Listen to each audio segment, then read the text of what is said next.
particularly in our social media age, you kind of never see the like in between. You see someone who's like, oh, I do a 9 to 5 that I'm not really interested in. And next thing they're running a 7-figure business. And you're like, okay, that was a very smooth transition for you, which definitely is not how it works.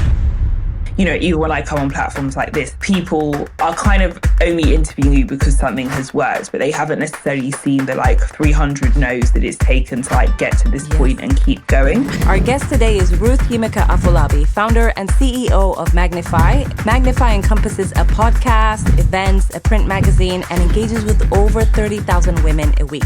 Listening to other people's opinions is different from seeking wisdom and wise counsel, which I think is important. And especially with social media, there's so much of a thing of like, I want to be my own boss. Yes, when you're your own boss, you're also doing 45 other roles at the same time. So yes. Oh my goodness. You have dropped. This is a business masterclass. Welcome to Daring Forward, where we feature ordinary women doing extraordinary things and learn practical lessons and action steps to help you live courageously. I'm your host, Sahar. Now, if you're ready, let's dare forward. Can faith and culture coexist?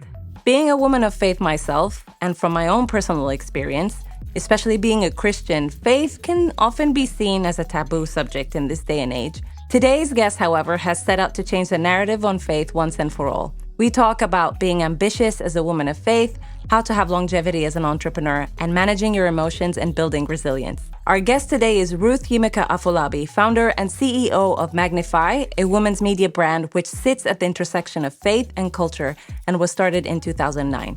Magnify encompasses a podcast, events, a print magazine, and engages with over 30,000 women a week. Prior to going full-time at Magnify, Ruth previously worked with L'Oreal and Burberry. Ruth has also been featured in the Huffington Post, the BBC, Channel 4, Marie Claire, and the Mail on Sunday due to a recognition of her work as an influential woman redefining faith for her generation.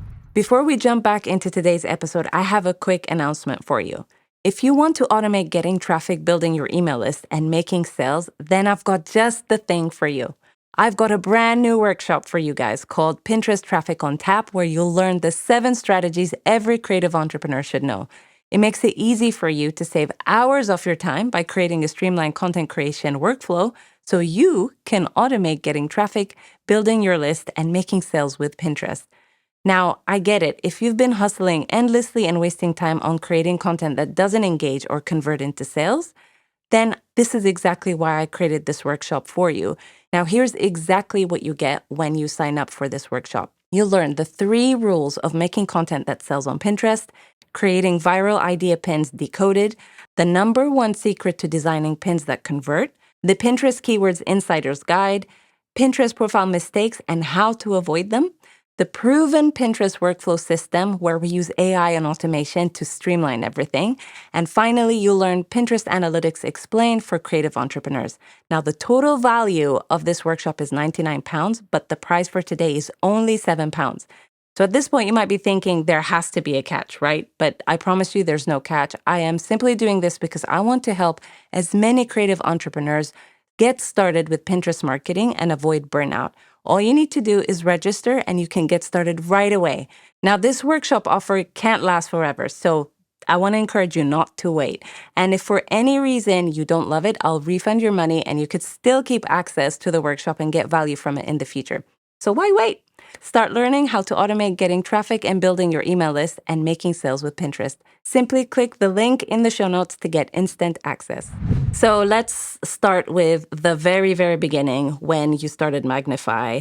You were at university. Yeah, a baby, basically. Oh my goodness. Okay. Tell us, how did the idea come to you? Why did you start at uni? And why Magnify? Just tell us what your journey was like. Yeah, so I guess to go a bit back before then. So I grew up in an amazing household of faith. My parents are very committed Christians. So I think growing up, I was always kind of around Christianity, enjoyed going to church and youth group. And kind of had, a really lovely childhood. But between when I was 15 and 17, so between 2005 and 2007, I sadly lost 3 people in my family. And I think that just completely obviously shook my world, my family's world, but in particular, it that shook my view of faith and really rocked my personal faith. So I lost a family member 2 weeks before I started at uni. So I went to university and was definitely like, faith is not for me at all. I'm not interested in God. I don't want to hear anything about it. Oh, wow. And I think that first term was a hard term, but also a term where I guess a lot of people, maybe when you go to university or you move to a different town, you can kind of reinvent yourself. So for me, I was like, no one even knew that I had been a Christian or that faith was at all part of my life. So it was just kind of doing the usual like student things.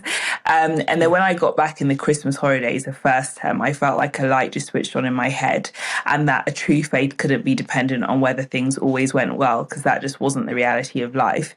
And very instantly, because I always say I'm very much an all or nothing person, I was like, I'd love my girlfriends to have the opportunity to explore faith in a more engaging, relevant and creative way, and particularly in like a non-judgmental space. So obviously I didn't know at the time it was going to be called Magnify.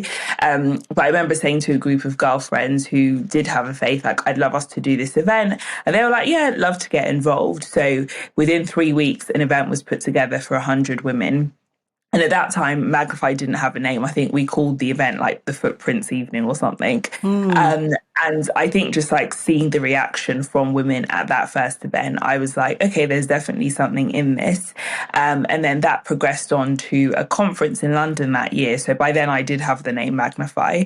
So I think over the last 13 years, as much as the vision has, the output probably has evolved, the vision has always stayed the same, which is ultimately to change the narrative of the Christian faith through media and creativity. So yeah, that's a bit of the journey as to why I started it. And I definitely feel if I didn't have like a personal conviction, there's no way I would have put myself voluntarily in a position of leadership. But yeah, it's been a really exciting journey.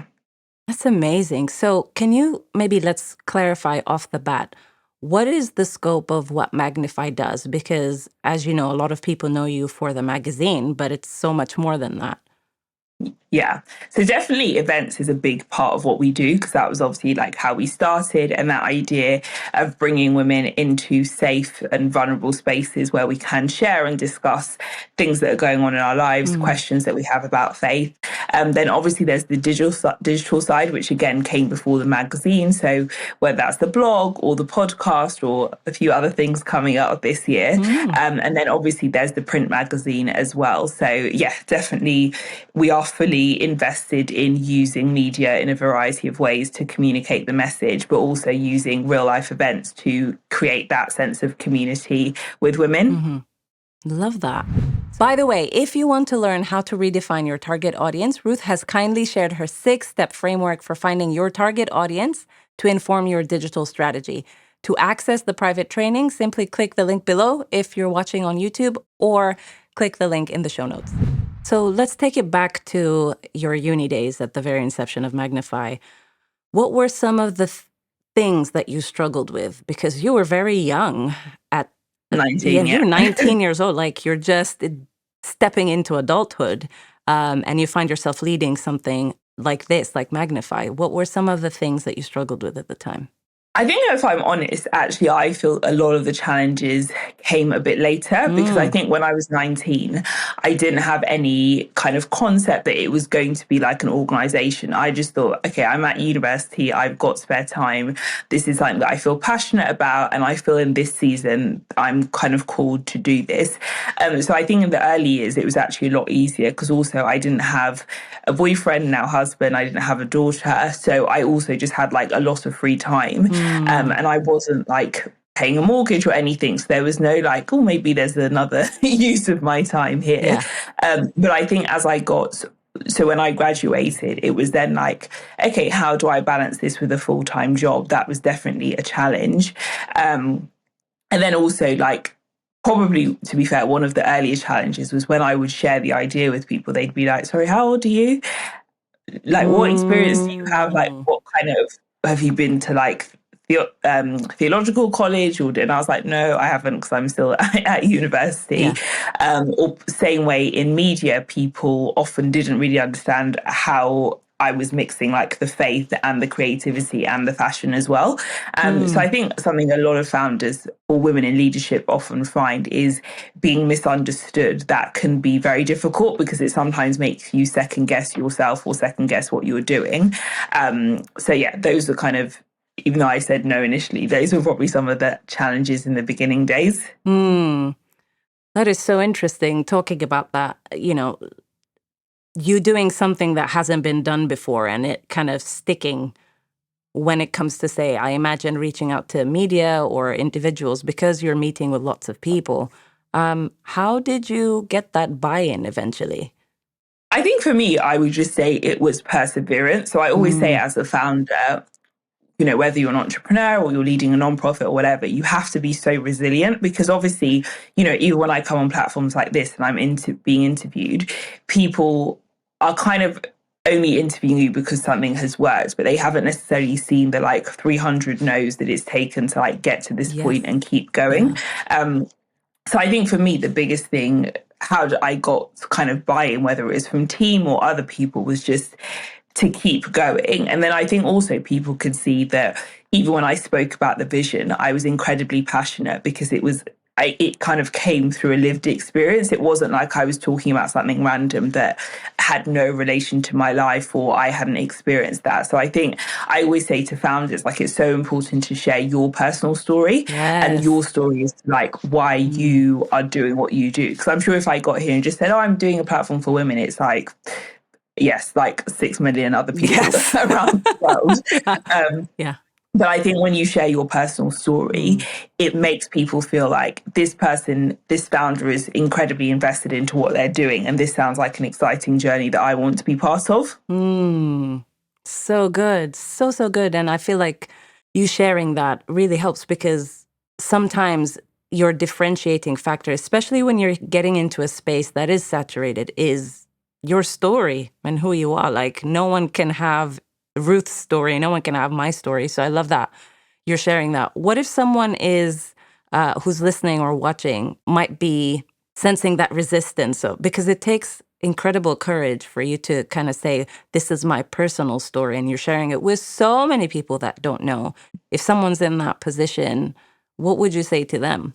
I think for me, and I say whether it's a media organization, whether it's a shoe business, whether it's a beauty business, think of the people on the other side of your idea working. And for me, working within the context of Magnify is slightly different because we always say it's about the impact on women's lives. But I always think when I feel shy or when I feel nervous or if I'm worried that people will judge me, I just think like what's on the other side of Magnify really working is women's lives being impacted and transformed. So I think if you're facing resistance, which you're going to do, is, I wish that were not the case, but that's literally like an absolute given when being a founder or doing anything that's different. It's just remembering the impact of like you moving forward and your idea working. Okay. That's good. You started Magnify, you said at the beginning that it wasn't a very, it was just something that came as a passion, but now it's an established like organization. So can you tell us what that looked like and, how did it become more official and how did you grow it? Because I think what's interesting about your situation is that you're not just doing one thing, like you have your hands in lots of different pots. So it would be good to kind of hear what that process was like for you. Yeah, so I think with Magnify, the thing I always say is we've built it when we've seen a need. So, or rather, we've expanded as we've seen a need. So obviously, I think starting at 19, if I was like, oh, we're just going to do like 15 different types of media, probably I would have got myself too frazzled to actually continue. But I think with the events, it was like, at university, you were in a small campus, Facebook had only just started. So digital media was, or like social media wasn't so much of a big thing. So for us, it was like, okay, it's funny because people always say in the beginning, you always say us and we, like who was actually there. But I think also when you're like talking to people, if it's just like me, myself and I, so I would just always be like, we, like just, feeling the confidence. People are like, okay, well, I don't hear anybody else talking with her, but she's talking about we, so we'll just carry on.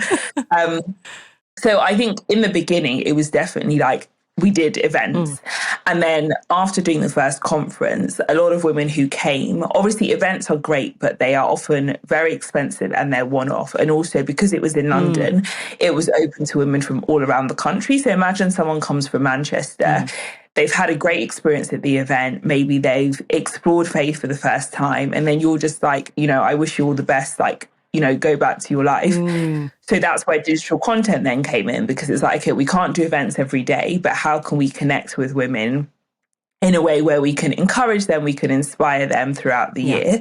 And being a student and like having access to Facebook, it's like I would just write a blog post, put it online, then share it on Facebook, which was like free and easy. And then same way with the magazine, that kind of came about in a way by mistake.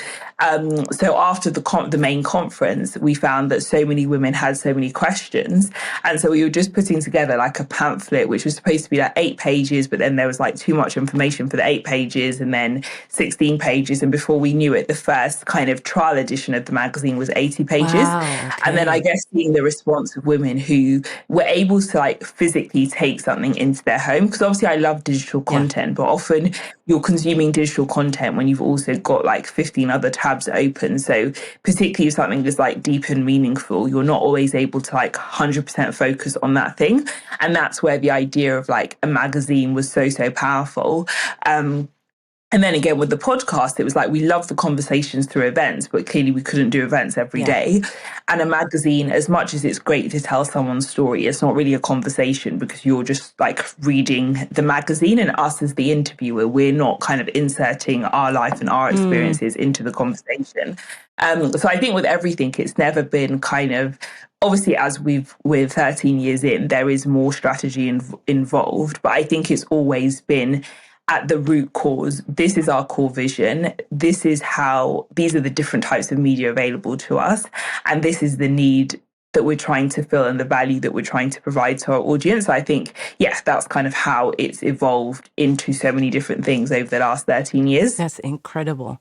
Now, something that you said there, you said events are very expensive. I was literally speaking to another podcast guest the other day who was also mentioning this thing of in-person events are super expensive. So I'm curious to know from you, and I guess we're getting into a little bit of strategy, but when it comes to the business model, right, of having events, also into publishing, now you've got your magazine, how does that work in terms of like the numbers working, and also like what are some of the lessons that you've learned now 13 years in? So I think one of the biggest lessons I've learned is you have to be agile and you have to also be realistic. So with the magazine, probably when we started, I would have said, I'd love us to do a magazine like 4 times a year. And then you realize, okay, the printer is not going to donate their time or their services. So that's probably not going to work.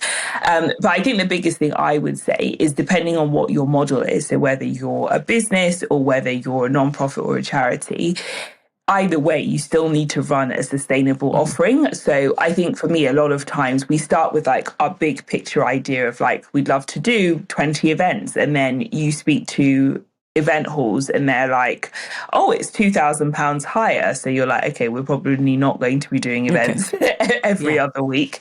So I think the biggest advice, because I get asked this a lot by founders, is what products can you actually scale that your audience would find valuable? And that's definitely something we've had to learn over the last few years. And we've made many mistakes and many hard lessons.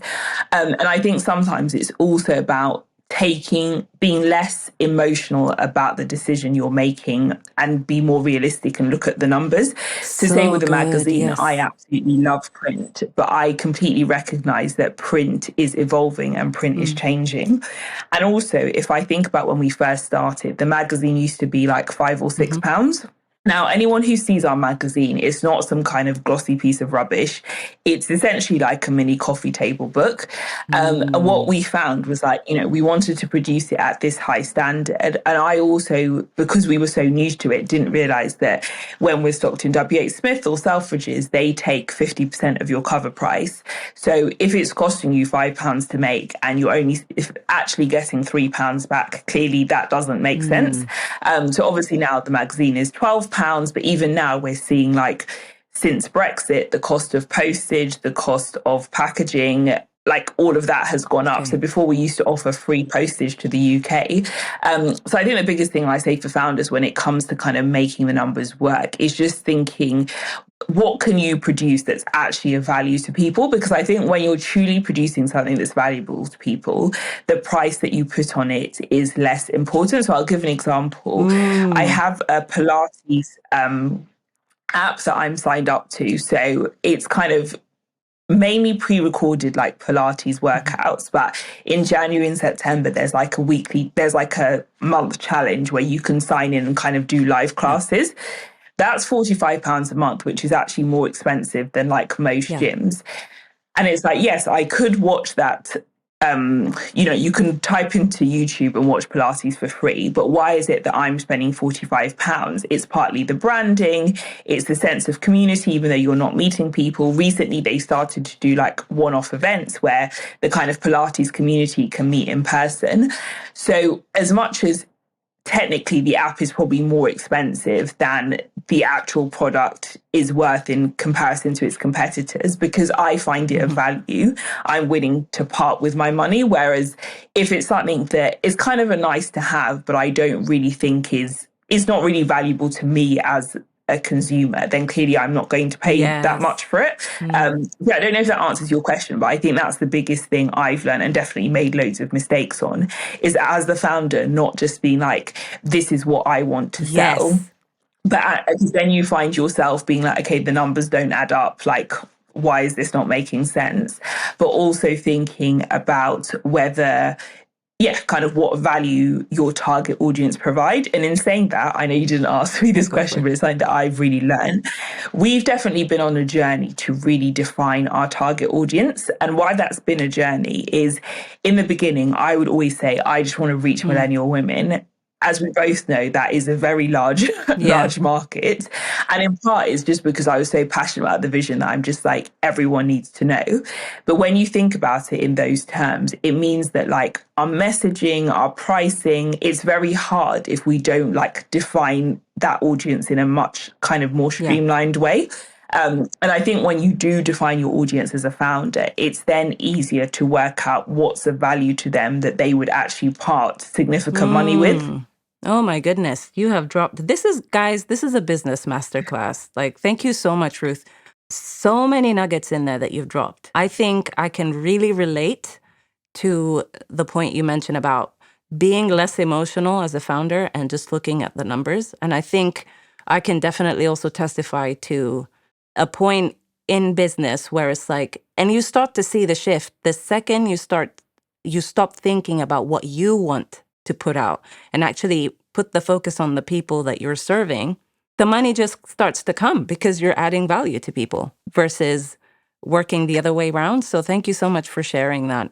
And another thing I would say, because it's a lesson that I learned the hard way, was that, again, whether you're doing a non-profit or a business, there is a huge amount of sacrifice involved in starting a project or starting a business or a charity or whatever. And I think particularly in our social media age, you kind of never see the like in between. You see someone who's like, oh, I do a 9 to 5 that I'm not really interested in. And next thing they're running a 7-figure business. And you're like, okay, that was a very smooth transition for you, which definitely is not how it works. My thing was obviously, I worked for L'Oreal, then for Burberry, then did a tiny bit of freelancing, and then was like, oh, I'm diving straight into Magnify full time. You can dive straight into something that's not making money, but you probably will have absolutely nothing. And I think for me, God is funny, because I was 24 at that time when I literally was just like going around with the magazine. Everyone's like, do you have a job? And I'm like, no, I'm just really committed to this. And they're like, okay, well, that's not what I would do, but wish you all the best. The biggest thing I always say to founders is, as much as you can, because founders will also often say to me, like, it's a lot of pressure trying to do a full-time career and also start a brand or a business, which it is. But it's also very taxing mentally when you don't have the capacity to focus whatever hours you are on building your projects because you're worrying about providing financially for your basic needs. And obviously I was lucky because my parents live in London and that was where Magnify was built from and where a lot of meetings were happening.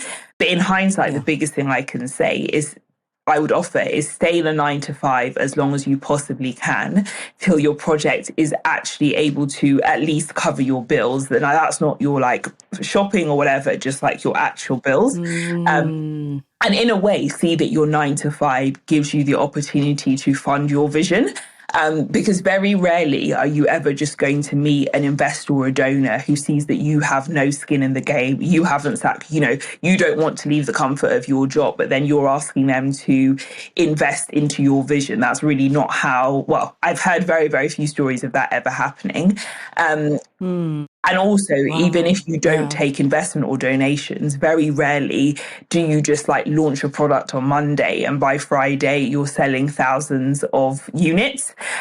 So yeah, the biggest advice I can offer for founders when it comes to like financially getting your vision off the ground is where possible, stay in a full-time job.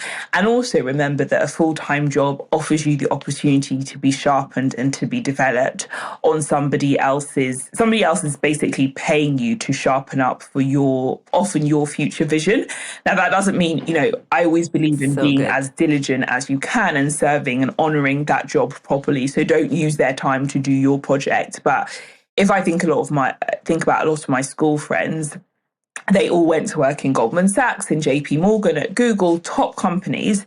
So if I think about the kind of essentially DIY university I had to take myself through of becoming a founder, while I don't regret the journey and I know that, everything happens for a reason, if I think like for 10 years, if I'd been at a Google or been at a JP, not only would you have had the financial capital from day one if you then want to leave, but also you're being sharpened in like a very strong environment. Now, obviously, it doesn't even need to be the necessarily best companies in the world, but any company is going to teach you things that will be helpful in the future for what you're building.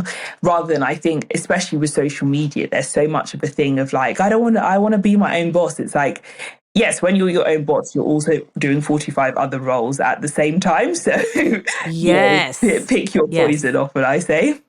So good.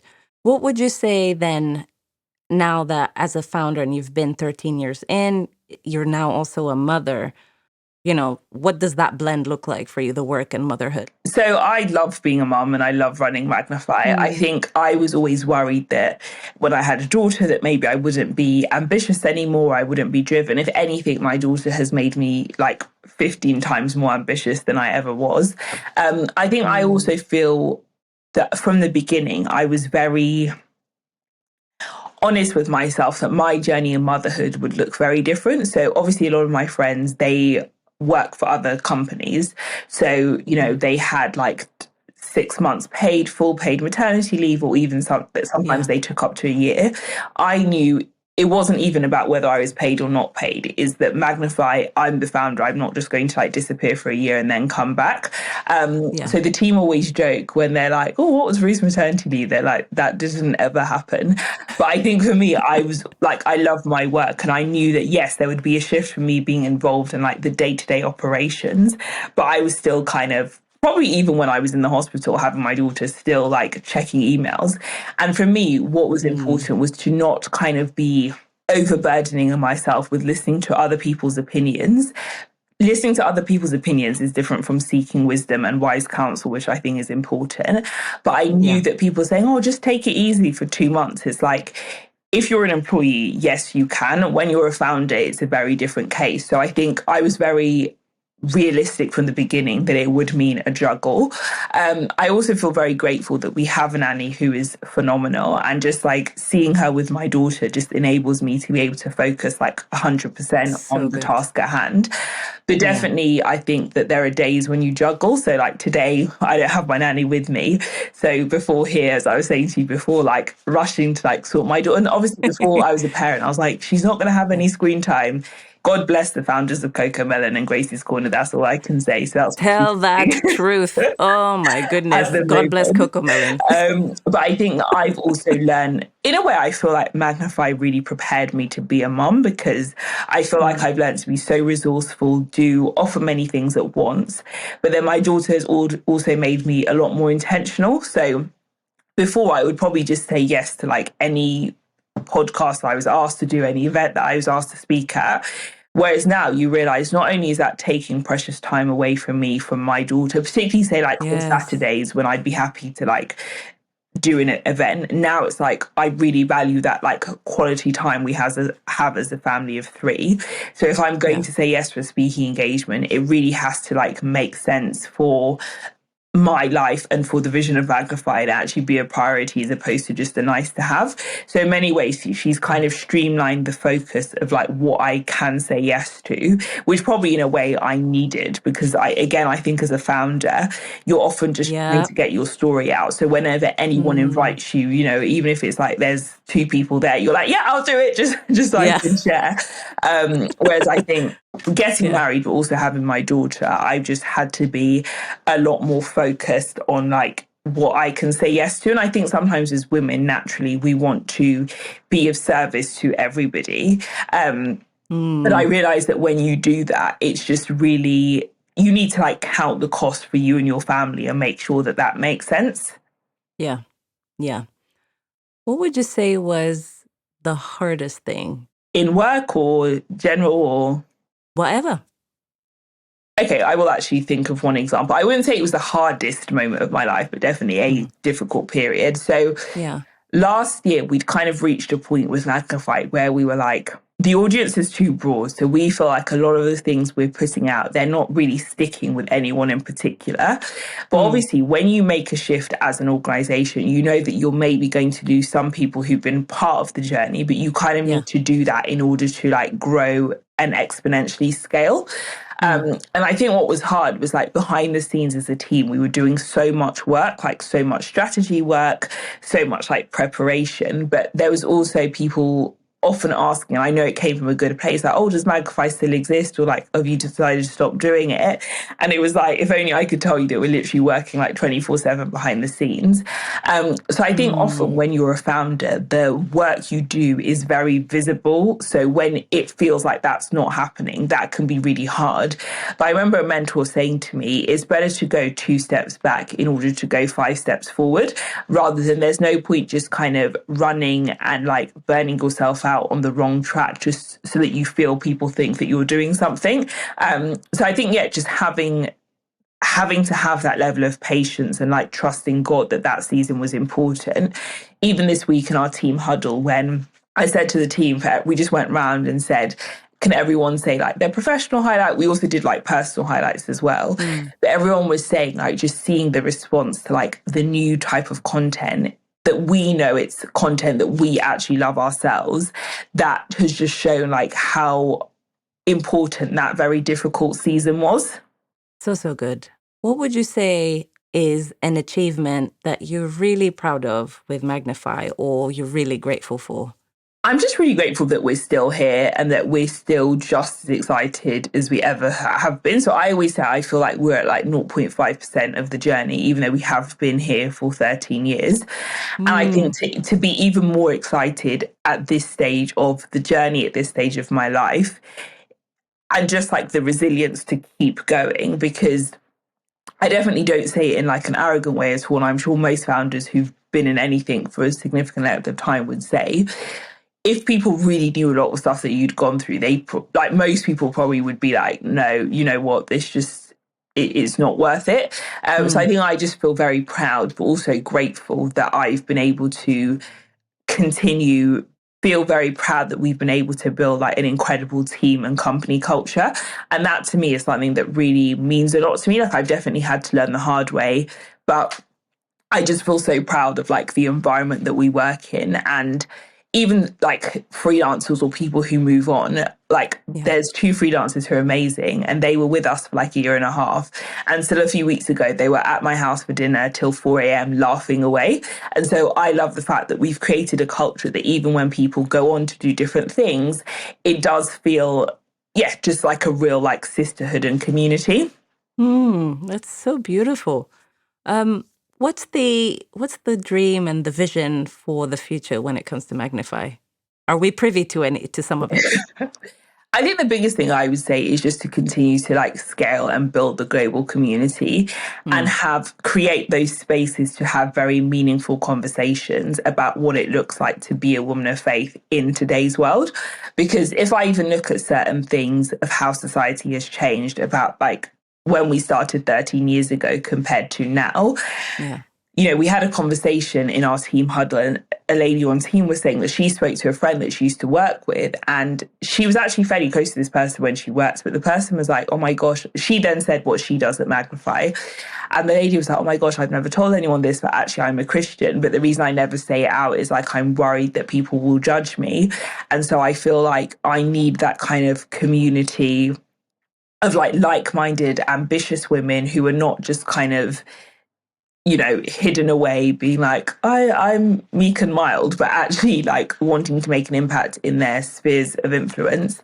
And when she heard about something like Magnify, she was just like, oh, this is what I've needed. So I think for us in the increasingly like polarized and difficult world to be a woman of faith, just be able to like create that global network is really important. So even a few weeks ago when we were filming our podcast live and we had two guests, they didn't know each other, but they were on the same episode. And even when they were talking, in my head, I was like, they need to connect because they both have something that the other is looking for in this next season of their life. And at the end, they were like, we should definitely take details and like meet up for coffee. And that happened like 2 or 3 times during the day, during all the episodes we were filming. And I just said to the team, like, that to me is like such a big part of what we're doing. It's not just like putting out the incredible content, which is great, which obviously we try to do to the best of our ability, but then creating that community where women can then actually partner and see their lives move forward and also feel like they have a safe space in a world that is becoming, I feel, increasingly intolerant of talking about faith or sharing that as part of your identity. That is so powerful and so beautiful. And I just really love that you've managed to create that space. And I do think it's true. So I'm really grateful to you for creating that community because it really is something that's needed. We're going to wrap up the show. But before you go, Ruth, we are going to play a game called Give Me 3, which is something that we do with all our Daring Forward guests. So I'm going to ask you 3 questions. And for each question, I want you to speak before you think and fire the first 3 answers that come to mind. You ready? Yes. Okay. Give me 3 things that can happen by accident. Definitely not in my case, but I have had a child. Yes. And what else could happen by accident? In a way, not to make it serious, but falling into your dreams. I think that can often happen by accident, at least in my case anyway. Give me the 3 worst birthday gifts you have ever received. I feel like I'm really hard to buy for because I'm just really specific. Okay. So all of them. I do. It was like a small thing, but I remember like the shop, Body Shop. I don't know if they still exist, but somebody bought me like a kind of weird mesh silver.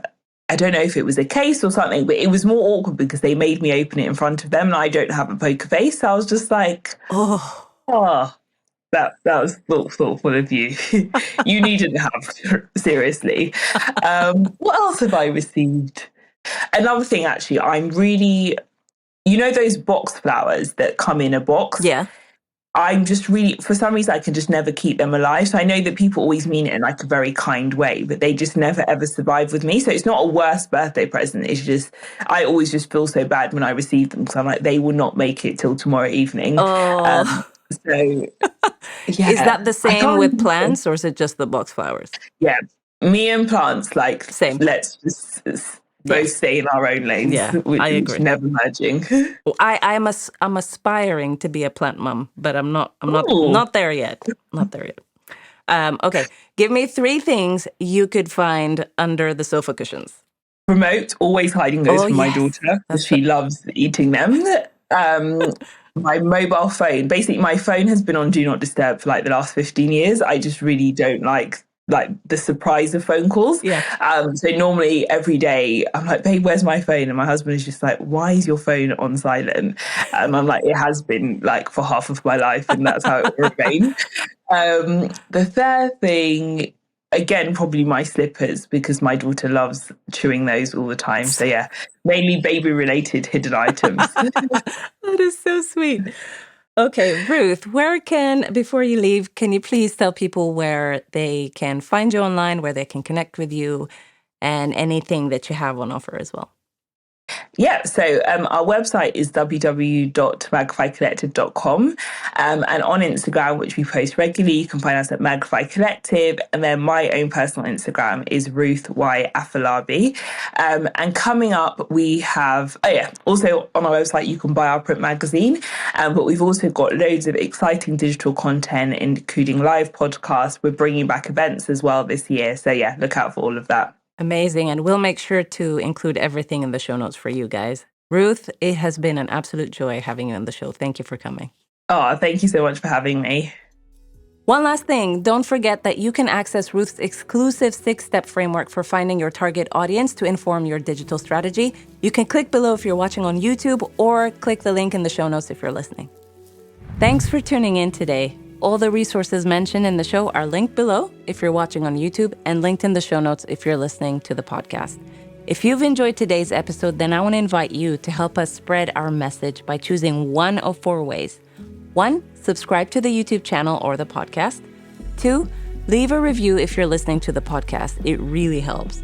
3, let me know in the comments below what the key takeaways were for you in today's episode. And 4, share this episode with one friend who could use a little bit of courage today. And if you want to binge our episodes, may I suggest you watch this episode right here if you're watching on YouTube. That's it. Until next time, don't forget to live courageously and dare forward.